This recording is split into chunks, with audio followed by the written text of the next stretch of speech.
Pô, rapaziada, é incrível como tudo que acontece na seleção consegue desagradar todo mundo que quer acompanhar a seleção brasileira, né? Simplesmente o Dorival Júnior, ele tá querendo fazer o mais difícil e tá comprando uma briga desnecessária. Essa decisão maluca aqui do Dorival de colocar o Igor Jesus como titular e deixar o Endrick mais uma vez como banco, tá simplesmente deixando todo mundo maluco. Se liga aqui, ó. Igor Jesus chegou no meio do ano, fez umas boas partidas e já conseguiu ultrapassar o Endrick, uma das nossas principais promessas na hierarquia. Só isso já diz muito sobre a piada que é a seleção brasileira, e realmente tá virando piada, né, rapaziada? Eu acho que só a torcida do Botafogo realmente tá defendendo essa escalação do Igor Jesus como titular. E aí eu vi que a parada realmente tava ficando muito louca, rapaziada, quando eu vi esse post aqui, ó, que é de uma página do Barcelona, eu acho que tava informando aqui que o Rafinha, ele ia receber uma oportunidade aqui como meia, como 10, do mesmo jeito que ele tá jogando no Barcelona.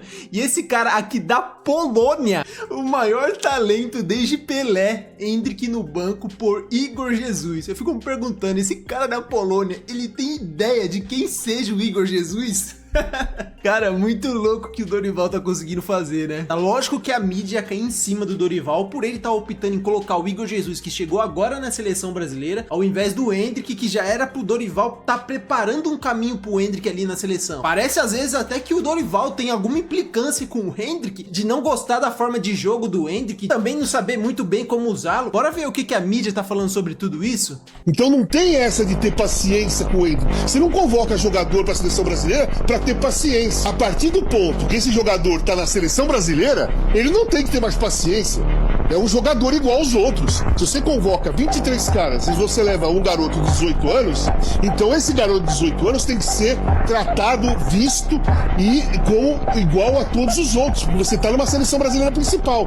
Então não tem essa de ter paciência com ele. Você não convoca jogador pra seleção brasileira pra ter paciência. Você convoca jogador que você confia que pode entrar e jogar.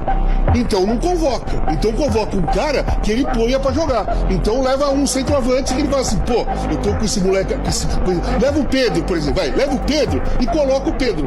Porque com o Pedro ele não ia ter paciência. Se fosse o Gabriel, ele também não precisaria ter paciência. Se fosse, sei lá, se o Caleri fosse brasileiro, ele não ia precisar ter paciência. Por que tem que ter paciência com o Endrick, se o cara tá na seleção principal? Cara, isso aí não faz sentido. É difícil às vezes a gente concordar com o Casagrande, mas aqui ele falou e disse, o patamar mais alto que um jogador brasileiro pode querer sonhar em atuar é na seleção brasileira. Pô, quando o cara chega ali é o auge do auge, seleção brasileira principal. Quando o cara chega ali é o auge do auge. Ou seja, se o cara chegou no nível de ser convocado pra seleção brasileira, mano, não vai ter mais essa de ter muita paciência. Se quer paciência, deixa ele maturar no clube e quando ele tiver pronto, quando você achar que ele tiver pronto, você leva ele pra seleção. Agora, você leva pra seleção e fica com essa desculpa de que tem que ter calma, tem que esperar, que é muito jovem, pra que levou se não vai usar? Cara, o Dorival, às vezes eu não sei o que acontece, a gente vê a Espanha aí, com o Yamal com 16 anos, ganhando a Eurocopa como titular. Pra ser titular da seleção na lateral direita! O futebol brasileiro caminha pro fim. O Danilo, ótimo cara, sujeito inteligente, fala muito bem, ele não joga no time dele, quando ele joga é de zagueiro, e muitas vezes até do outro lado, na esquerda e não mais na direita. Eu acho que a gente pode estar perdendo um grande talento na seleção brasileira. Eu vejo, assim, algumas decisões em relação ao Endrick bastante equivocadas.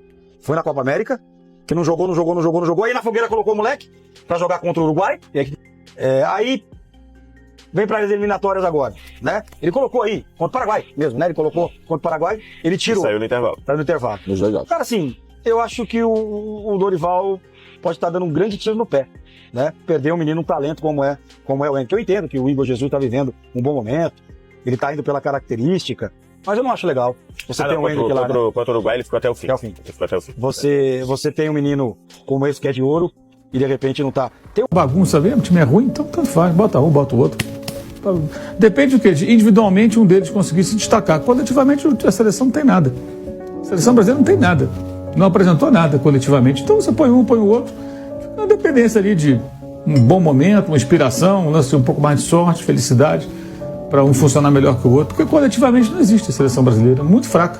Muito fraca. É um time mal preparado, que não aproveitou o período da Copa América para evoluir. E vai na tentativa e erro, tentando pontuar para sobreviver. Então, tanto um quanto o outro, sinceramente, para mim não faz a menor diferença.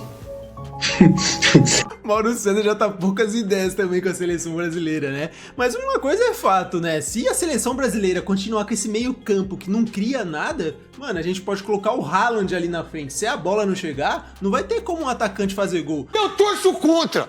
Mas torço contra mesmo, mas não torço contra o Brasil. Eu torço contra as pessoas que fazem a seleção brasileira. Eu torço contra esse futebol. Eu torço contra essa administração. Eu torço contra isso que acontece no Brasil desde 2006, quando eu fiz Copa do Mundo, minha primeira, graças ao Éder Luiz. É um absurdo. A chamada da Globo. Olha, nós nunca ficamos de fora. Precisamos ganhar do Chile e precisamos ganhar do Peru. Ah, o Peru. Ah, o Peru. Grande Peru, né?